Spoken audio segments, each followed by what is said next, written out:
Hello，大家好，我们是大叔中文文。好，欢迎大家来到大叔中文。那今天又是我们三位大叔闲聊的日子了哈。那Ben叔好像找到了一个热点，好，那这个热点是什么呢？我想想看，我们可以切入什么话题哦？这么直接，直接什么话题？好像我们没什么好聊的。其实这个热点已经不热了，已经过去一段时间已经冷了。但是当时就是我上课的时候，我之前还不知道这个热点，然后我上课的时候，我的学生说：“老师，我给你看一段视频。”然后当时他给我看这个视频里边，就是发现在一个咖啡店里，然后一个顾客就是等咖啡挺不耐烦的，然后一直在催促这个咖啡店里的那个做咖啡的小哥，然后他们两个就不知道为什么就开始突然吵起来了，吵起来之后，这个咖啡店店员就突然爆发了，他就直接把这个咖啡粉泼到了这个顾客的脸上，就是那个顾客全身都沾的都是那个咖啡粉，然后他们两个就扭撕扯打起来了到一起就打起来了，对对。然后后来看网上确实关于这个事件，就是也有很多人评论，然后后来发现前因后果就是，因为在中国很多人点咖啡都是通过那个 APP 来点咖啡对，然后就是虽然你到店里，你看到店里边没有其他的顾客，但是那个小哥他其实是非常忙的，就是可能在这个女士她到这个咖啡店以前，她已经收到了很多外卖的单子，对可能已一经般会有个堆了。屏幕上会显示你在等的第几位啊，等等。是的，对，就是她前面这个女店员前面还有这个可能十几单吧，对，但是现在这个中国白领也是早上很着急上班，然后他们必须有一杯咖啡续命，就是如果早上不喝咖啡的话，感比较觉就是清醒，对，就没办法开始一天的工作。所以对那个两个人都是从自己的角度出发，女顾客就是一直在催促他快一点，快一点，然后都没有别的客人，你不能就是先把我的做了，我就可以走了啊。对但是那个店员肯定是他要按照这个顺序来，他不想就是因为这个女顾客就打乱了他自己的那个系统。对，然后这个时候那个女顾客肯定就是嘴碎嘛，她就开始批评这个店员，就是说，对啊，就是说你这个服务态度怎么这么差呀？然我要给你后点算了吧，差评。对，给你差评，呃，现在就是其实等了2分钟嘛，然后但是就因为一个差评会非常影响这个咖啡小哥的这个业绩啊，还有他的奖金什么的。所以这个咖啡小哥就也不耐烦了，就说那你投诉我吧，投诉我好了。然后这个矛盾就逐渐的升级，然后最后这个小哥就决定不忍了。本来我这么辛苦的在这工作，然后你还这个对我这么态度这么不好，所以他就直接就豁出去了，破罐子破摔，就把咖啡盆泼出去了。，OK，然后这个事情就在网上发酵啊，对，发酵，发酵发酵，对，我们台湾念发酵，是吧？你们念发对对酵，发酵，其实这个女顾客她没有受伤，但是因为这个事情很狼影响狈，非常的对不对？不好，所以这个对小哥真的就是被做了这个辞退的处理。对，对，可是像Ben叔说的这种事情，在台湾几乎每天都上演了。是吗？也会吗？台湾每天新闻就是报这种，因为可能大家上班压力都很大，然后有时候情绪没有办法控制，都把情绪发泄在可能店家的店员里面啦。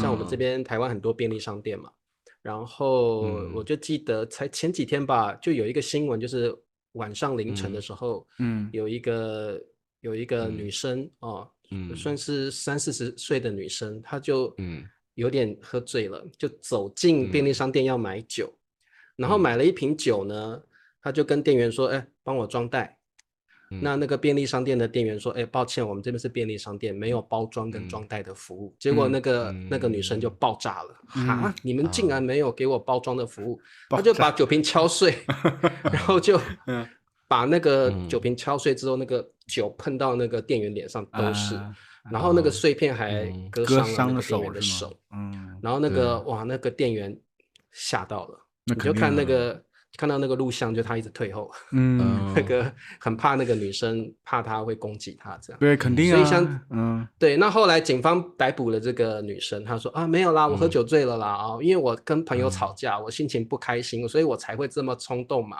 然后后来酒醒了才发现，才后悔，已经来不及了。他这个就是已经伤害罪造成了嘛，所以他就要接受法律的制裁。所以像这种事情。还有什么交通事故什么的，这在台湾几乎习以为常，每天大家都很暴躁的在生活。很奇怪，我觉得在台湾或者大陆，就是可能服务业做得太好了，就是一直说顾客是上帝，顾客是上帝，就是顾客至上。作为顾客，就是可能真的我去一个服务的场所的时候，我就不自觉的觉得。可能我就应该被照顾，对吧？对，就是你必须无微不至的照顾我，你必须就是拿出你最好的服务，就是一点懈怠都不可以对。像刚才那个咖啡那个事件中，就是那个小哥很忙嘛，他就是女顾客催他的时候，他真的没有时间抬头去，就是给这个顾客微笑啊，或者是照顾他的情绪，所以这个女顾客就马上就是下一个意识就是。我要投诉你，对，然后或者是在酒店行业，我也发现，就是中国的酒店行业的服务真的就是特别好。如果就是可能那个前台要忙的话，不理顾客，或者是顾客在房间要一个东西，然后没有在5分钟之内送上来，可能这个顾客就会变得很暴躁，就要投诉。真的，这个。像台湾，像我前一阵子我说我去投资加密货币嘛，我去银行开户，开那个加密货币，我去约定账户嘛，我要汇钱到加密货币的那个银行，哇，我一进去啊，那个就有一个服务人员说，欢迎你，请问你要什么服务？这样我就觉得哇，真的是顾客至上的感觉就来了，所以在台湾我觉得这个服务真的是蛮好，不知不觉我就觉得客户真的是。我真的可以，感觉被像大爷一样的伺候着。不过这当然也有缺点啦。如果我们现代人压力太大的话，就会把压力转嫁到这些人身上，觉得他们好欺负。我觉得还不只是这个，就是压力当然是一个层面。就是现在好像大家的这个职场的这个整体状态也很不好。为什么中国人就自嘲自己是牛马呢？牛马就是整天当牛做马，对不对？对。而且今年我是觉得可以从一些东西可以看出来一个现象，比如今年暑期档有2个电影很火，一个叫《长安的荔枝》，一个动画片叫《烂烂山》还是什么的，反正都是他们以一个外壳是这种，一个是古装片，一个是动画片，但内核都是讲打工人的这一个心态，打工人就是压力特别大的一个状态。所以大家都有深受，就有共鸣啊等等，所以票房就比较高一点。说明普遍而言，大家都觉得打工人的这个状态压力太大了，很辛苦，所以才有这些。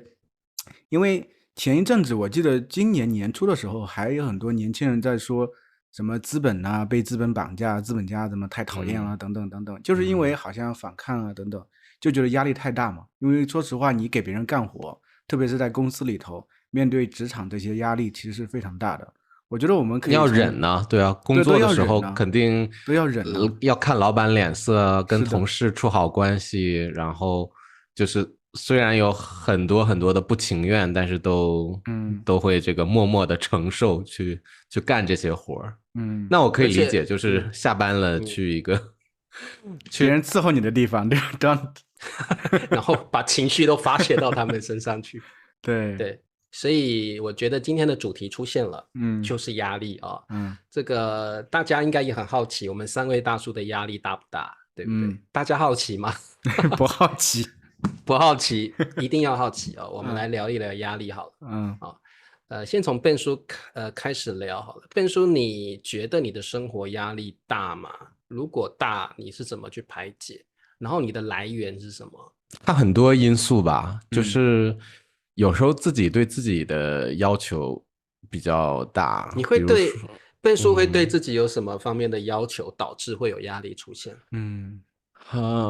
我不知道为什么，就是感觉自己停不下来的那种。我就是如果我就是决定今天好好放松一下，但是躺在沙发上的时候就觉得不自在，就觉得应该起来做一点事情。就是觉得休息是一个很罪恶的状态啊。然后像我不是辞职嘛，我其实在这个公司还有10天的时间。对啊。我完全可以划水，这个摸鱼或者是划水，就是偷懒呗。反正10天以后，我也不担心他没丢掉这个工作，我就少做一点就可以。但是我发现而且是欧洲的8月其实没有人，就是他们的这个心都不在工作上，大家都去度假了，在欧洲。是这样的啊。对，像我的老板他们。像我的其他的同事，他们基本上下午3、4点就走了，就过这个下班的时间了啊。我就是还是跟以前的状态一样，就是从早上9点到晚上这个6点，就是老板有没有觉得还是中国人好用啊？对呀，给你加薪，请你留下来吧。很感动啊，老板都觉得就是有点不好意思，就是他们都先走了，就是留我自己在那边。但是我就觉得，我就剩9天了，然后感觉这个，在我还在这个公司的时候，尽量把我这个游戏就是剩下来的东西做好。就是我以前有很多的计划，本来是想慢慢的做，但是因为我只有几天的时间了，我还是想要把这个东西推进一下，或者是至少开始。因为我觉得虽然不是说这个公司离开了我，它就进行不下去，但是我觉得如果我现在在这儿推一把的话，能让我的游戏就是在这几天内变得更好一点。我就觉得会，但是完全我不需要做这些的，因为老板都没要求我做这些，但是我自己是觉得我以前好的想法，趁我还走之前还在把它做好。但是这个东西最后会搞得我很累，因为我自己也在想，我9月开始就单打独斗了。对啊，有大学的课我还没有开始备课。然后我还有自己的学生，我想联系继续上课的，我都没有时间去联系。但想到这些就压力很大，但是还是想要都做好，就想要的太多了吧，来源于自己的压力。所以这种个性是没有办法去控制的，对不对？你就是想要把交接做好，然后想要联系以前上过课的学生。希望行有余力，能够还准备一下大学的课件，然后这么多事情让自己压力很大，丝滑的连接，就中间也没有休息的时间。就这边，而且就是我本来没有休完的假期，我还其实可以跟公司说我这个月都休掉它啊，对啊。但是最后我决定就是不休了，但是把这个钱给我。我倒是不是为了这个钱，我倒是真的想。做好手头的工作做好。对。但是就是从旁观者的角度在想，为什么你自己这么折磨你自己？对。别人都不在乎，你自己还那么在乎。对。可是这是中国人的个性吧？如果我是你，我也会这样子。对呀，一般情况下是一般人，我就会想说，我既然要离开了，就漂漂亮亮的离开，对，不要留一些尾巴。感觉我也心里也过不去，良心上也过不去。如果我是你，我也会做这样的安排。对。OK，所以你这样子会造成你压力很大，还是还好？就是整个人，我觉得我这一辈子都是紧绷的状态，就是紧绷的状态。对，想松，就是刚开始松一点就又紧绷啊，就。自己控制不了啊！就你成年之后就是这样的吗？成年之后就是这样。像我妈妈每次给我打电话，我告诉她我的进展，就是我又有新的工作机会，我又要做这个事儿，做那个事儿。我妈妈说，哎，你别工作了，我给你钱，你出去玩你别工作，你就休息吧。有这样的妈妈真好。对，我妈妈说干嘛那么事业心？你干嘛给自己那么多事情干啊？我听着都很累。我就希望，她就说人生这么短，你就应该，就是你又不缺钱。钱的话交给我，我赚，你休息，你玩啊！我就希望你玩，我不希望你那么累。你妈妈也是一个很事业心很重的人吧？我记得。对呀，对，你妈妈，我觉得我就是复制她的人生。你就是遗传了你妈妈的个性嘛，就是你妈妈就是天生劳碌命的人。你像她经营一个饺子馆，馄饨馆一年到头都在上班呢。对啊，她一年就休7天，然后对啊，比你还辛苦呢。他是不希望自己的孩子像自己这么辛苦，但是好像有些东西也在重复，是吧？就被遗传下来了。是的，对，就我每天看他那么辛苦，可能就是潜移默化的受到影响了。我真的觉得，真的父母对孩子影响可大了。你像我儿子，他和我老婆的个性啊、性格也很像。他现在才9岁啊，有一天晚上失眠了。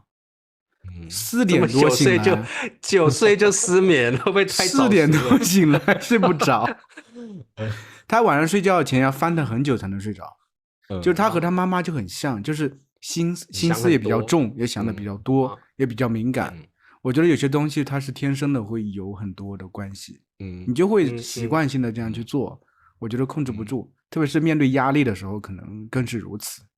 是的，你看，像我现在除了就是游戏公司的工作已经忙得不得了，而且我还要加班。我每天从这个办公室回到家半个小时，一进家门我就要开始上课。就是我每天下班后在家里，晚上还有1-2节课。天哪，你也私教课太多了吧？对，周末我也会排满，因为现在我开始准备9月的那个视频。我正在那个拍，但是我又。你知道我又不想花那么多时间去做视频，所以我现在做视频的方式就是我跟那个 Bryce 我们2个就是上课，我免费的提供给他课，然后反过来他会允许我把我们上课的视频放在我的那个油管的油管上面。我有看到，对，我有看到。所以就是我在周末的时候会跟 Bryce 做这个事情。我周6刚跟他上完课，我就给他发信息，我说明天咱们接着上课。然后他就很吃惊。你们是做短视频，还是做一般的长视频？就是我给他上课。我给他上课，就是有上课的形式，把整个的课我打算放到网上就呈现出上课的这个状态就是让其他人知道你跟学生上课的模式是怎么样。对，因为我觉得很多老师在讲大道理，就是说这个方法那个方法，但是我们在网上就基本上找不到那个真实的上课的视频。对，然后我自己讲大道理，我又讲的。我觉得我语言表达能力不强，但是我觉得我的课还挺有信心的，所以我就想直接就把课放上来，再推一波广告。所以9月重点不是这个，重点是 Bryce 他说你周末都不休息吗？你周末一直跟我上课。对呀，我觉得我发的时间都是很奇怪的事。我发现中国人整体而言就是闲不下来，真的。对，我觉得也是很难。你看别的语言那些教语言的那些老师，我发现有一个星期给你发一个视频就很了不得了。你看我现在一个星期发3个，然后还有大树中文，就是老感觉想做很多又闲不下来，就觉得闲下来是罪恶的事情。就发现特别是你在做一些事情的时候，一方面是压力，一方面是动力，你会觉得想做更多。然后确实我会发现我这个人我不会休息，我休息下来之后完全不知道自己该干什么。完全不知道该干什么。您陪儿子啊？陪儿子陪老婆，感觉是不同，就是跟实现自我是不同的状态，对不对？是的。而且我觉得压力这种东西是一体两面嘛。对于中国人来说，其实我们不会把压力真的视作压力，有时候。压力是第一个是另外一种赚钱的途径，第二个就是让自己生活前进下去的动力，是啊。然后第三个好像就是逼迫着自己在生活可以过得更充实，然后至少能够赚到足够的钱。然后我觉得压力对我们来说，为什么很多中国人压力都很大，是因为当然这个社会价值观也告诉我们说，哎，你要努力工作，不然你会怎么样。从小我们就这样嘛，对不对？父母亲、老师、长辈都说，如果你不努力，你以后是怎么样啊？是怎么做那个收垃圾的哦，说做那个扫地的哦，就是从小就有这样的灌输，所以我们会觉得说，会有压力是很正常的。你像我们现在是成人，就是工作上的压力啊，我们当 YouTuber 就是流量的压力跟这个盈利的压力。那如果小孩子开始，其实中国人小孩子就有压力了，压力大得很，就是读书的、学习的压力是啊，然后同学之间竞争的压力，然后这个压力一直到大学毕业都还有，然后进了职场就有，对啊，因为这个爸爸妈妈小时候就对孩子说，就是这样灌输的。你看那个你们班谁谁谁啊，每次都考第一啊，每次家长会我都特别没面子，你考这个倒数或者是只要不在前10名，可能那个家长就受到老师的压力，然后家长就灌输给孩子这个想法。我发现真的这个点是确实是，但也看人哦。就中国人真的像茶叔说的是一体两面的，一方面可能会觉得这种学习上的对比是一种压力，一方面也是一种动力。我儿子其实很明显，他其实上个学期的时候，3年级下半学期一开始学习成绩有点掉下来了。80几分等等都有啊，但是他那个时候我感觉不出来他特别想学习，就是他其实脑子是不笨的，但是感觉不出来特别想学习。除了英语是一直很好，语文和数学有点掉下来了。我们会感觉到他好像心没有在这里，或者说他觉得要么有2种可能，一种觉得好像自己不知道该怎么追上去，一种会觉得有点不知道该怎么办了啊，就2种方式呢。后来刚好是他在上个学期的时候刚好认识一个朋友，就他们班的，之前没怎么玩，上学期刚开始玩。那个小男生也是学习成绩很好，就是没怎么特别爱学习，但学习成绩非常好。我儿子特别喜欢和他玩，然后骑车呀，打篮球什么的。然后有一天，后来就是有一天我儿子把他叫家里来了，就在家里学习玩什么的。以前我儿子写作业特别慢，拖拉的特别严重，可能1个小时作业能给你写3个小时，他一点都不着急这种状态。小孩子们是很正常的，但是那个孩子来家里之后，他突然之间莫名其妙写作业特别快，而且有一个效法的对象吗？还是不止效法，是竞争的对象。他要超过那个孩子，然后他要从那个时候开始就是有这个意思，就是我要超过我的朋友。然后从那个时候他成绩就提上来了，很快就提上来了。就是提到99、100都有，就是从那个他需要一个竞争的对象，对，不然的话他好像有点没有目标感，就是我自己随便这样学一学，拖拉一下无所谓，就是无所谓啊。我是觉得，所以压力这个东西它是一体两面的，一方面让人觉得可能甚至会产生一些焦虑，每天在干什么，但是压力又同时给你动力，让你做得更好。你会觉得，我是觉得适度的压力很重要。反正对于我而言，我整体而言是。客观上是有压力，就是客观，比如说在暑假的时候，我儿子放假了嘛，我们又没有老人帮我们带孩子，就是我们2个人，所以他因为现在暑假总不能整天让他在家里待着，又得带他去运动啊什么的，早上要出去骑车啊，或者上篮球课啊等等都要去，那样的话，我的工作时间是被压缩的很多的，那我可能晚上就要加班，那这种东西自然而然带给我很大的压力，就是我工作有时候会特别着急，因为这个东西推到后面我就要做，又很着急做，可能半夜都在做这个事情。另外一方面呢，这是一个客观的，但主观我其实在给自己不断加码。其实明明我有这条路在走了，已经做很多了，做很多了，但我觉得这个还不够好。然后我又是要把它优化一下，再更新一下，迭代一下。然后又开始做一波新的推广，然后我有些学生老说，老师你怎么每个月都有新的东西出来？就是我总想把它做得会更好，这是给自己一个压力。这种压力其实它不痛苦，但是其实会确实让自己很忙，没有闲下来的时间。那你就是不想享受生活吗？就是你不会觉得虽然这个动力就是把我真的给卷进去了，我的世界就是一直在这个忙碌的过程中，就是感觉好像一直扑在电脑前面，然后连家门都很少出，就感觉好像被束缚住了。但是如果你把自己就是慢慢的抽离，你去看你的人生的那个进度条，看你的人生的就是整个所有的方面，你不会觉得啊，我是不是应该在过这个人生的时候，有一些部分应该去玩一玩，或者是做一些更享受的。可能我在这个工作的这个压力的这个世界里，虽然我在这个世界里很积极，但是可能也有其他的事情我更美好的如果探索一下的话，可能会发现更多的乐趣，或者是更多。对，我儿子都给我一个下定性了，他说我最喜欢做的事情就是工作，因为工作。因为可能我不知道，因为我这句话老听到很多人说过，就说要享受生活，其实不要被成天被工作绑住。但是我觉得，其实我在做这些事情的时候，我是很享受的。你反倒让我闲下来，我对旅游没有兴趣，我对吃好吃的东西没有兴趣。可能你这一周拿出2个小时去看一场脱口秀，然后你可能觉得以前不觉得有意思，但是你可能坐到那个脱口秀的那个观众席里边，然后在那个沉浸式的那个剧场里边，然后突然发现，哎，我还挺喜欢，挺有意思的啊。对，不能。其实我这个人对享受的东西阈值是很高的，脱口秀这东西偶尔刷到我会看一下。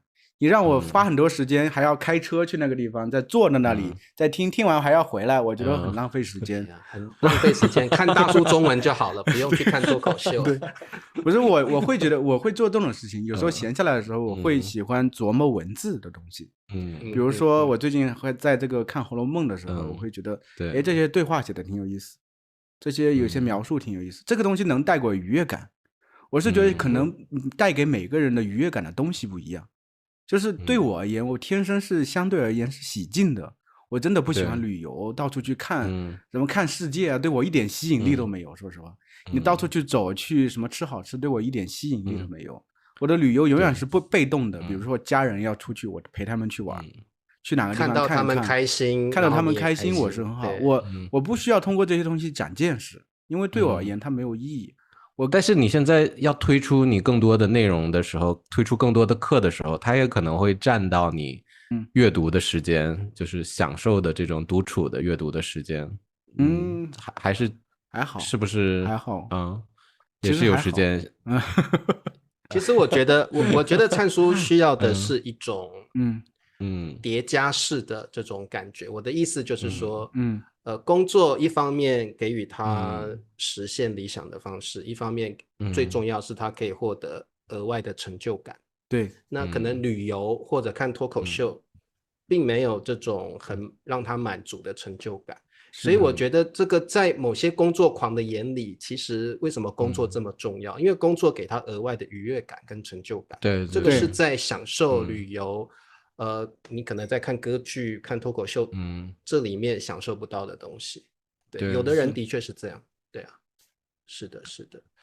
所以我觉得灿叔现在的压力可能来自于，你就像你说的，你会给自己很多叠加性的目标。对，我会想把它做得更好，这方面会有。然后，比如这个东西没有达到我的目标，可能会有些压力。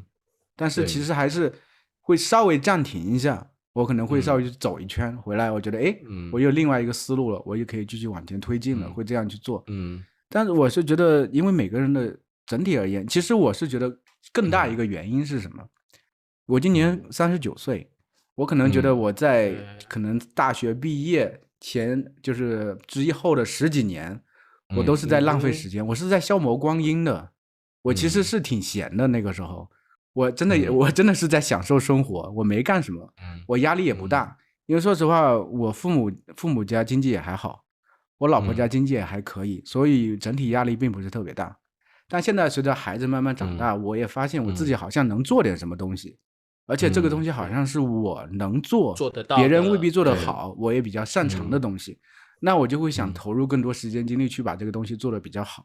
真的可能是想在这个比如说10年左右实现自己人生价值，可能真的比如说真的到了一定程度，我觉得我的价值已经实现了，我没有这种很着急的感觉了，我就可能真的能放松下来。那个时候可能去钓钓鱼啊，说不来也可能，那就很难说了，真的。可能在这个对我而言，这个人生阶段，他就是这样去做的，就是这样去卷在里头，我也不觉得辛苦。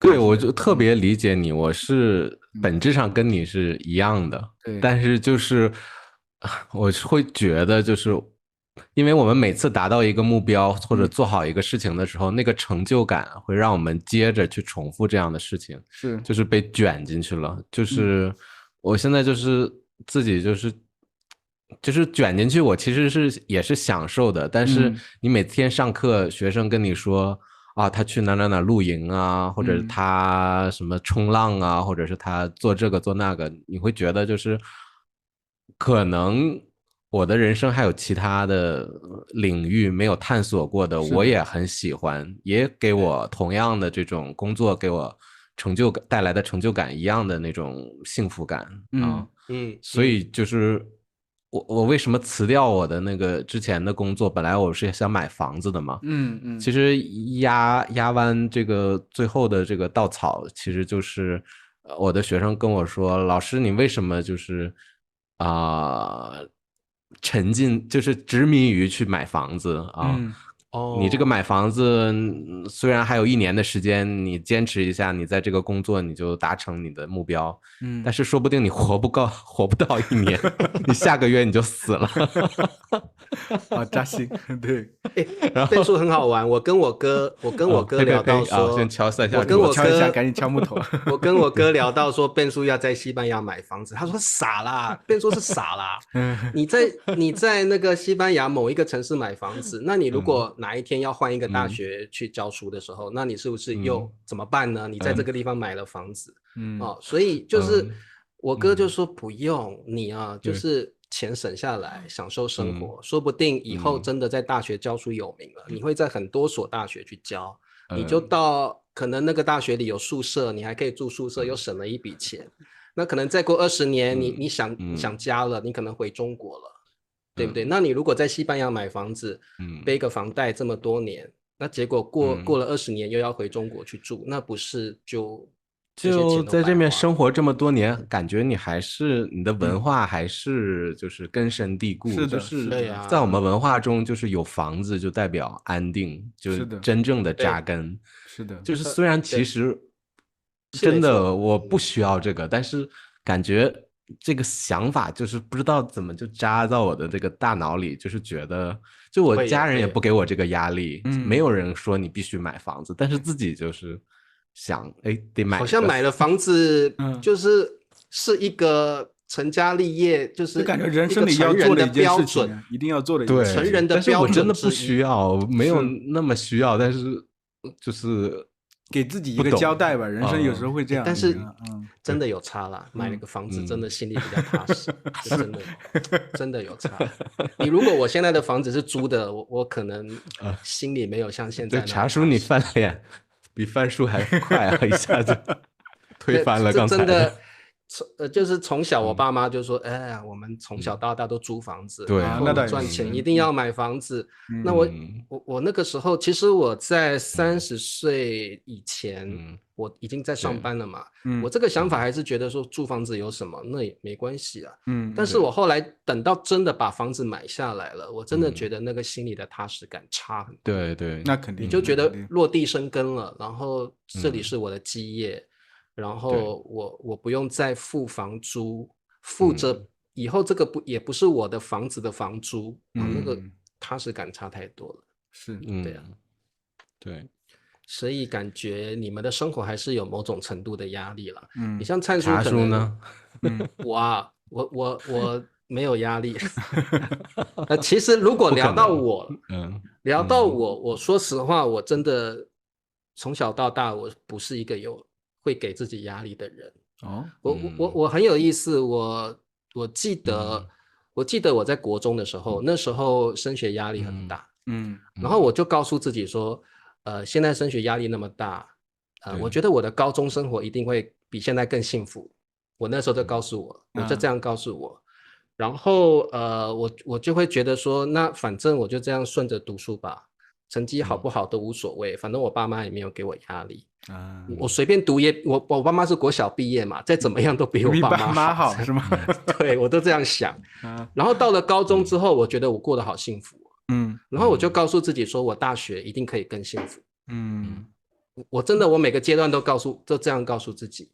然后我到了就是高中也是这样顺顺的过，也考上了大学。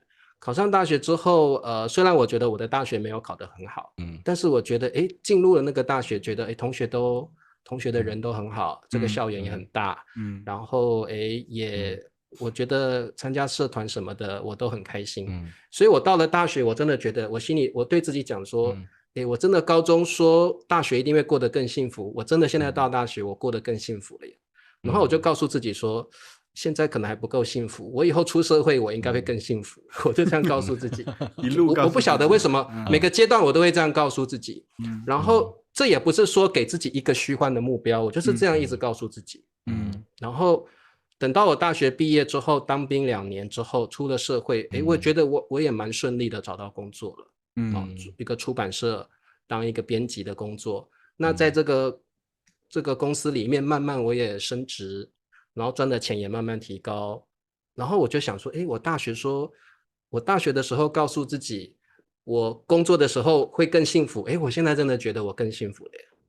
然后，工作到一个阶段，我觉得差不多了，就是这个公司慢慢体制上也不适合我了。然后我觉得是该离开的时候。那个时候我也因为其实我要离开那家公司，我也会很彷徨，说会不会接下来我找不到工作。那个时候我也30几岁了，会不会找不到工作。但是我那个时候告诉自己说，不会，我下个阶段一定比现在更幸福。我就这样告诉自己。然后我这个离开那家公司之后，找到一个补习班的工作。那这个补习班的工作很轻松，然后薪水也还不错，然后我每个礼拜其实就上个几堂课而已，我的时间没有说排得很满。然后其实教英文也是我喜欢的工作，所以我就在那补习班也待了10几年。然后我就觉得说，在这补习班待了10几年，待这么久吗？有前后待了10几年有。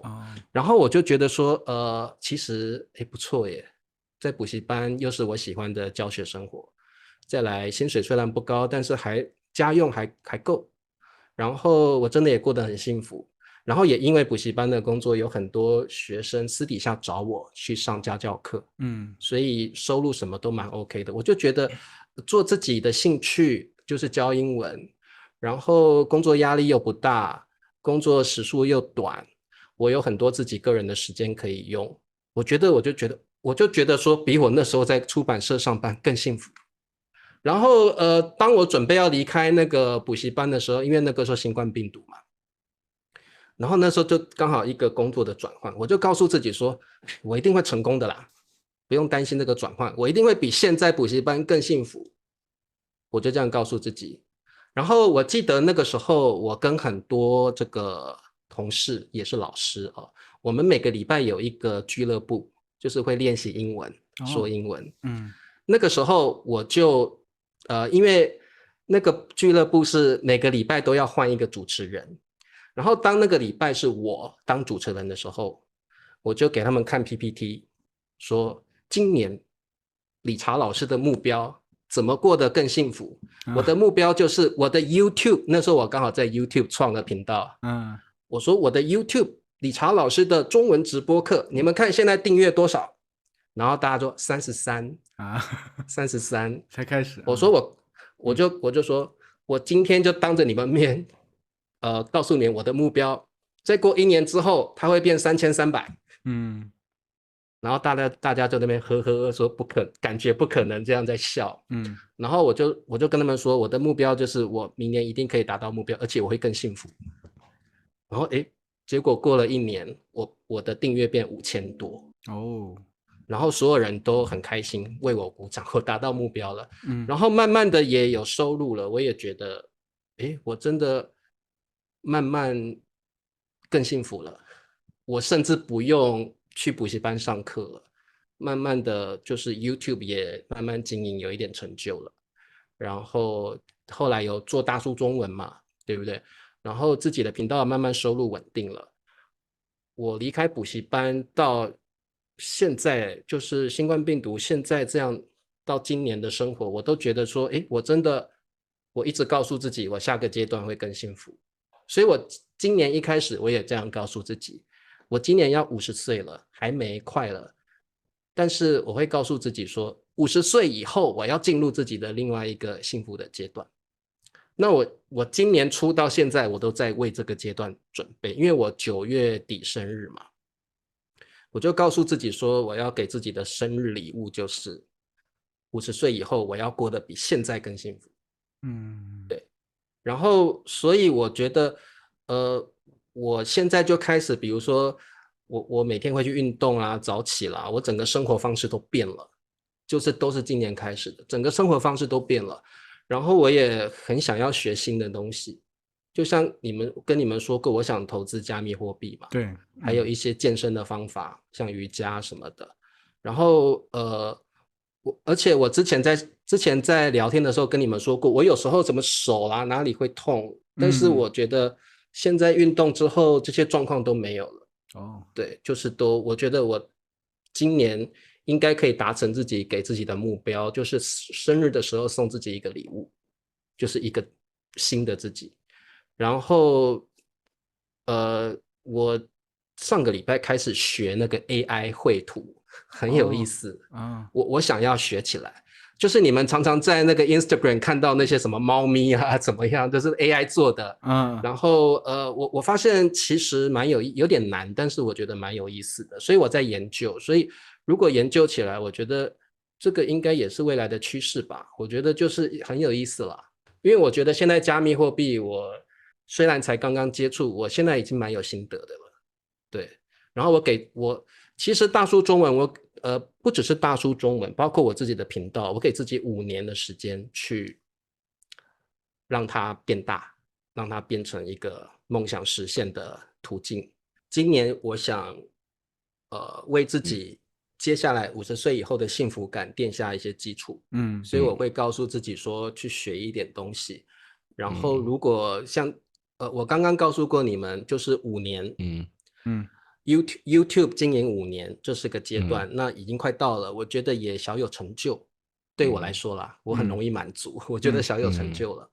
那接下来的5年，就是50岁到55岁，我希望让自己迈入一个新的幸福感，就是学一点东西，健康方面也可以好一点。再来就是如果加密货币成功，接下来的5年是不是可以小有成就？然后就这样慢慢下去。所以我希望接下来的50岁到55岁，我会有一个新的幸福感的感觉。所以我觉得我的人生当中没有我也不会压力逼自己，我也不会给自己压力。我就是这样其实我可能也很幸福啦。我人生没有什么大起伏，然后就是确实你一直散发着那种松弛感，就是没有我跟灿叔就是我俩比较着急，有那个紧的对的那个感觉啊。是的，可能你们对我的可能我天生的个性就是这样，有关系，天生个性肯定缓缓的、慢慢的来，那反正急也没有用，就顺着自己的步调来。可能我的个性也是这样吧。但是你有一件事情让我觉得你会有压力，就是比如说你的直播你坚持了那么久，就是而且是每天的直播，所以我觉得那个不会给你压力吗？就觉得1-2天其实我在调整就是说我一开始这前4年之间的确每天都直播，但是直播课其实对我来说也不是压力，它算是工作。你有那么多课件呢，然后我觉得你对，其实前4年我的确会要求自己每天都要做到，只要不生病只要不是什么重大的事情。这是我会给自己的要求。我这个人如果想要做那个东西，我就一定会做到。就是对我来说，我成年之后，我就会尽量改掉自己的拖延症。我觉得中国人最大的毛病就是拖延症蛮严重的啦。对，我觉得都会有。不能说中国人，我觉得人都会这样。但是我觉得我年纪越大，拖延症这种事情就越少。因为我觉得可能是时间不多了，还是怎么样？我觉得你像我今年开始，我就觉得我的拖延症已经完全消失了。我甚至会超前我的生活的进度。就比如说我上一周一定要把这一周的工作先完成。这个就是我已经完全抛弃掉拖延这样的毛病了，反而我要超前。对。然后再来就是刚刚Ben叔说的直播的状况，的确我也调整了步调。前4年为了要让我的 YouTube 经营能够上轨道，我的确每天直播，但是那不会给我压力，因为但是我从老师的角度，我看你直播不是就自己出来就讲了，你的课件里边都是拼音啊、汉字啊、注音啊，然后好多图片啊，就感觉其实从老师的角度，我觉得是花好多时间的那个。没有错，但是呢，有很多中文老师，比如说像Ben叔好了，Ben叔你上私教课，你可能从也不是懒的问题，就是你从早上可能就开始排到晚上啊，对。但是我不会这样去安排我的时间，就是我那一天就是做直播，我就是很专注的把直播这个事情做好，课件做好，晚上去好好的定下心来去准备那个时候的直播现场。然后我那一天我就在中文的教学上，我就做那件事情。我不会再去做其他别的事情了，我就是尽量去专心做。所以我觉得我这个人只要确定目标，我就是去专心做那个目标，其他的我不太会去在意它。所以我不会再把自己其他的时间排得很满。比如说我又接了很多额外的私教课，我是不会这样的。所以我会觉得说这个方面，而且我很喜欢这种好像课堂课的感觉，所以直播反而不是压力。反而带给我很大的乐趣，跟还有学生接触的机会。很多学生因为这样子成为我固定的每天来上课的人，我也很开心有这样的学生支持我。一直到今年我慢慢改变了，我的确也觉得我应该让自己更松弛一点。所以我现在没有每天直播了，我现在1个礼拜直播3天，那我的时间就更轻松，更可以去调配了。然后我的收入也没有因为这样减少。然后学生，我一开始这样调配，我很担心学生会觉得老师你偷懒，老师怎么可以减少上课的时间？他们也理解了，我觉得。但是他们完全都支持我的决定，也完全理解我。然后很多学生说，他们愿意为了直播课改变他们生活的这个时间表什么的，所以我就觉得说，学生也蛮支持我的，所以我现在其实还有一个改变啦，就是我不会去做无效的事情。我觉得今年我特别给自己一个这样的一个目标，就是不要做无效的事情。因为我发现我之前做一些自己在尝试，我其实这前4年我也花了很多时间去尝试很多不同的路。但是我发现等到一切定调之后，YouTube 所有的我的节目都定调之后，大叔中文所有的节目都定调之后，小站所有的节目都定调之后，我不会再加任何无效的东西了。因为该试的都试过了。再试顶多流量就多那么1咪咪。对。那个钱顶多多那么40-50美元，我何必要为那40-50美元搞得死去活来的？对，你有一段时间试了很多内容，我看在你频道上。所以我也经历过那种彷徨，不晓得该做什么内容的期间，但是我过了那段时间很快走出来。对，我就告诉自己说，不要再去做无效的事情了。做一些。当你确立目标之后，你就持续的做，也不要后悔，也不要停，也不要半途而废。反正这个形式大家有喜欢就好了。然后我就继续做下去。那其他多余的做那1咪咪，然后却花你很多时间去做的那个就不要去做了。你可能只迎合了非常少部分的人，对，但是却花了你非常非常多的时间。那对我来说，我现在会告诉自己，那是无效的事情。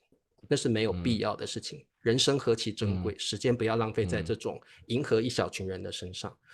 就像包括现在回答问题，以前我会每个问题都回答，我现在看到很多那个 comment 里面我就不会了，就是甚至看都不看了，我就会觉得说有些东西其实去看待自己的生活比去看那些别人的意见更重要。所以我现在就会回归自我的生活，告诉自己说，多花点时间在自己身上，投资自己，让自己开心，然后不要做无效的事情。我现在真的每天都告诉自己不要做无效的事情，我宁可把时间拿来运动一下啦，或者是学一点东西，我觉得都会让我开心很多。所以我会觉得可能我觉得我这一辈子没有什么太大的压力，可能就是我每一个阶段都会告诉自己说，你下个阶段会比现在更幸福，所以你要对下个阶段保持希望跟热爱吧。对啊，所以我会觉得我现在就9月以后我50岁了，我会期待50岁以后那5年，然后我现在经营的一切在那5年会不会有让我更开心幸福的状况发生。对，真的我觉得你需要把这个松弛感传染给我们。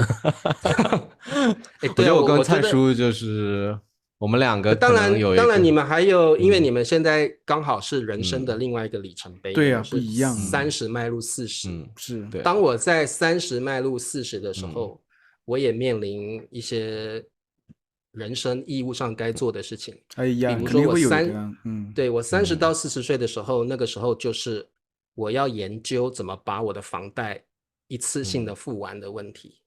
就是怎么把那100多万给尽快的处理掉。所以那时候我就跟我哥有讨论，我们怎么合作去处理完这个事情。所以后来我们的确在短短的几年内就把这个目标完成了。那所以这个阶段肯定是人生一个很重要的一个阶段，你会有很多必须要完成的事情。所以只是说你们现在觉得我很松弛，是我已经过了那个阶段了。对，我就是听你描述完，我觉得我跟蔡叔就是好像我们一直把好东西搬到家里来，就搬了好多好多好东西放到房子里，就是感觉那个房子里就装满了好东西，但是实际上那个房子里已经没有那种很多空间让我们走来走去真正的享受，但是每一个东西都是好的，都舍不得扔。但我觉得茶叔已经开始做一些减法，就是就是家里有很多好东西，但是同时你也在做一些减法，腾出自己那个舒适的空间，然后慢慢的把你那个房子调整成一个最舒适的一个状态。所以其实我每天早上怎么去检视我今天是松弛的状态，就是我每天早上5点起来嘛，我就准备去公园走路。我会告诉自己说，如果这一天我会观察到风吹动树叶的感觉，我会感觉到云在飘动的现象，那么今天我就是松弛的。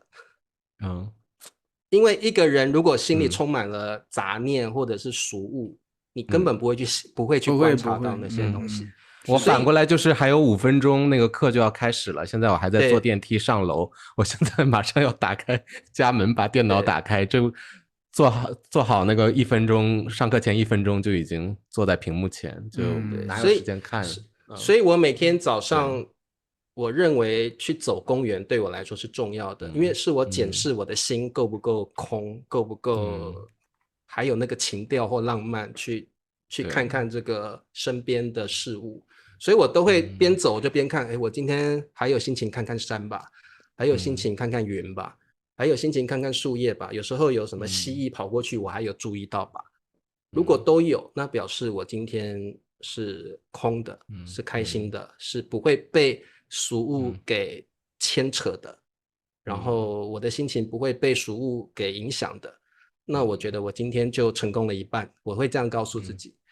然后在公园里运动也是训练我的耐力，因为我会运动1个半小时，如果我做到了，表示我今天体能不错。第二个就是我有达到我每天要求自己要有耐心去完成这个事情，那我做到，我耐心够了，那我就会觉得今天早上这个1小时半完成了，我今天就成功了一半，我就会这样告诉自己。对，好，蔡叔以后在公园里就不要边走边聊了。我现在不做了，不聊了，就看就应该看看那个风景。对对，就是其实很多珍贵的东西就在我们身边了。这个是看看云，这个是真的，看看山，看看树叶，看看公园里面走来走去的人群。因为我每天走公园都会看到有人每天他迟到，为什么？因为他用跑的去上班，他在公园这样跑过去，我就知道这个人睡过头了。隔天他又一样，第3天他还是一样。这个人每天都迟到，每天都睡得很晚。是，然后我就会发现他持续1-2个月都是这样，他的生活就像个老鼠一样，就这样子了。然后每天在这种悔恨，为什么我又睡过头？我就会觉得说，在公园里我看到很多不同的人，有的人就是老了，就是拿拐杖，旁边有个外佣外劳扶着他，他小孩从来不来看他。我就想说，我以后要多珍惜身体，我要能够照顾自己。就是你在公园里其实可以看到形形色色的事物，人生百态，然后就会人生百态，然后你就会觉得自己不要变成那样，自己可以变成那样，然后你有心理还有空间去看这世界上的一切。对，我就会觉得每天早上我要给自己这样的时间，然后之后我才能够应付我剩下的生活。对，我要给下期节目找一个预告啊，就是茶叔你这么有松弛感，这么平和，你人生中有没有过这个就是控制不住自己就爆发的，就是脾气大爆发，就是可能跟一个人怒吼啊，吵架或者是就打起来了，你有没有这样？肯定有这样的时刻吧？会吧，会有啦，很少，但是会有。我觉得下一期要聊一聊我们3个情绪暴躁人生中爆发的人生中最暴躁的时刻。对啊，下期就是其实我觉得如果各位同学你是压力很大的人，我觉得换个角度想压力其实也是让你进步的动力。所以很多事情就是一体两面，它不完全是坏，也不完全是好。那就看你怎么去运用这样的心理因素来让自己更进步。所以其实我们3个人都在人生不同的阶段，跟不同的环境，还有不同的关系当中，我觉得每个人都有自己要面临的问题跟挑战。那怎么让自己过得更好，其实是一个不容易的课题。所以大家也可以想一想，压力带给你什么样的感受跟不同？你是把压力看成压力，还是把压力看成助力？好，那我们今天的节目呢，就差不多啦，就到这啦。那希望大家加油。什么东西啊？什么东西？什么东西？很好。那我们下一期再见喽，拜拜。再见，再见，拜拜。